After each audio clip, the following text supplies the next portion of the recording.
Assalamualaikum warahmatullahi wabarakatuh. Bismillahirrahmanirrahim. Hamdan ala ni'matillahi wa syukran ala rahmatillahi wa rizkihi, wassalatu wassalamu ala asrafil mursalin wa ala alihi wa ashabihi wa man tabi'ahum bi ihsanin ila yaumiddin, amma ba'du. Pertama, kita panjatkan puji syukur kehadirat Allah Subhanahu wa ta'ala. Yang kedua, salawat serta salam tetap kita sanjungkan kepada Nabi Muhammad sallallahu alaihi wasallam. Pemirsa yang budiman, Allah memberikan kepada umat Nabi Muhammad sallallahu alaihi wasallam dengan dua cahaya, yang dengan dua cahaya itu dapat menutupi dua kegelapan. Dua cahaya dapat menutupi dua kegelapan. Apa maksudnya dua cahaya dapat menutupi dua kegelapan? Allah Ta'ala pernah berfirman kepada Nabi Musa alaihissalam, Bismillahirrahmanirrahim, Inni a'taitu ummata Muhammadin nuraini kaila yadurruhum dhulumatani.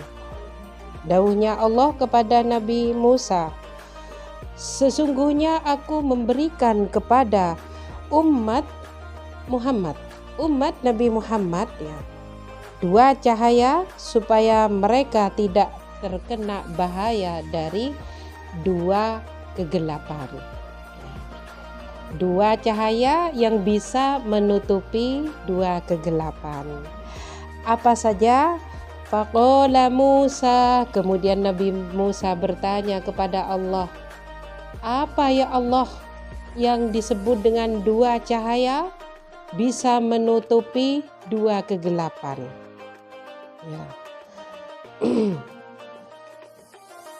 Kemudian Allah menjawab, faqala Allahu ta'ala nurur Ramadan wa nurul Quran. Yang pertama adalah cahaya Ramadan, yang kedua adalah cahaya Al-Quran. Jadi dua cahaya ini nanti yang bisa menutupi dua kegelapan. Ada apa dan kenapa Ramadan bisa menutupi kegelapan?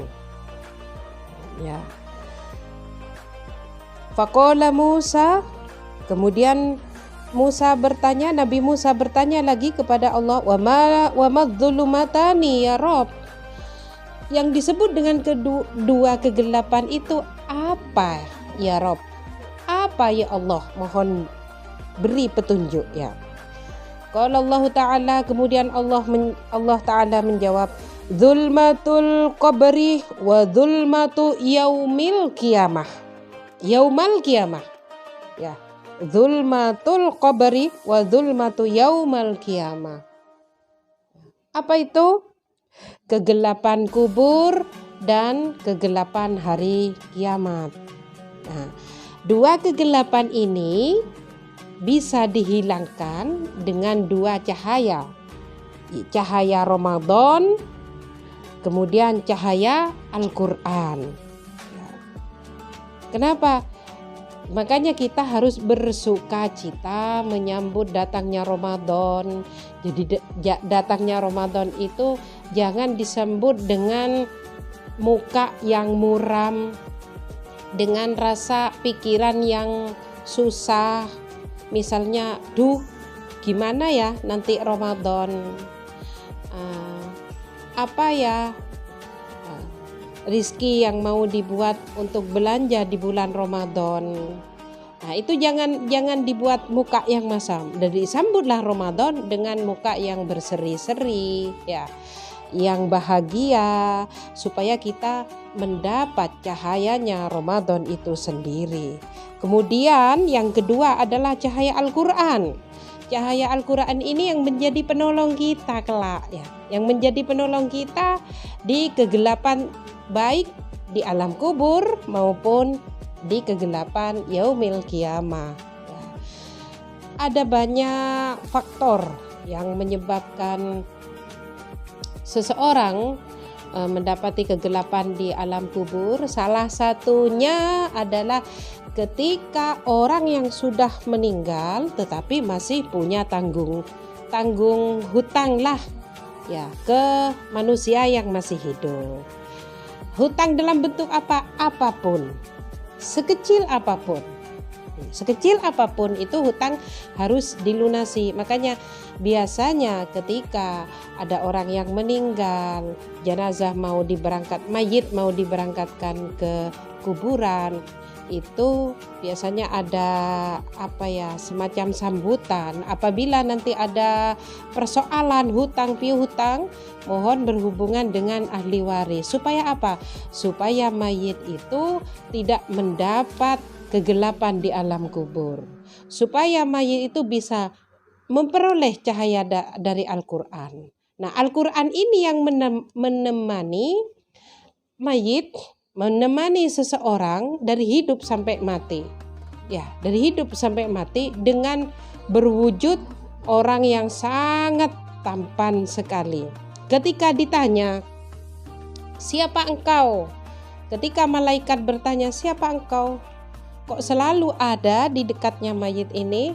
Maka orang yang sangat tampan ini menjawab, "Aku adalah Al-Quran dan aku yang akan menemani mayit ini ya, dan aku tidak akan pernah meninggalkannya.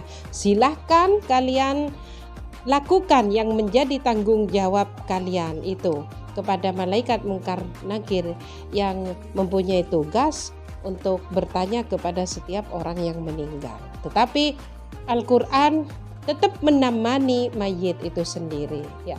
Mudah-mudahan kita semua umatnya Nabi Muhammad termasuk orang yang cinta membaca Al-Quran, sehingga bacaan Al-Quran yang kita baca itu menjadi teman abadi kita dari dunia sampai akhirat. Apalagi di bulan Ramadan, sebisa mungkin ayo kita khatamkan Al-Quran, karena kalau di bulan Ramadan ini kita lebih banyak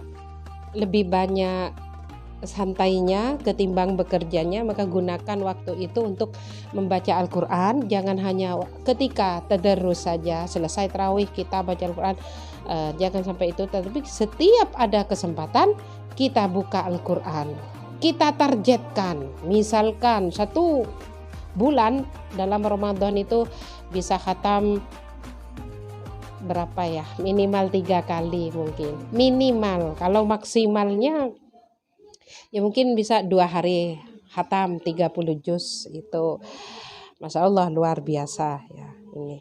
Kemudian 2 kegelapan tadi apa?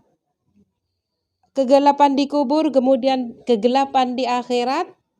Al-Quran tidak bisa menolong seseorang ini ya, jadi dibiarkan oleh Al-Quran.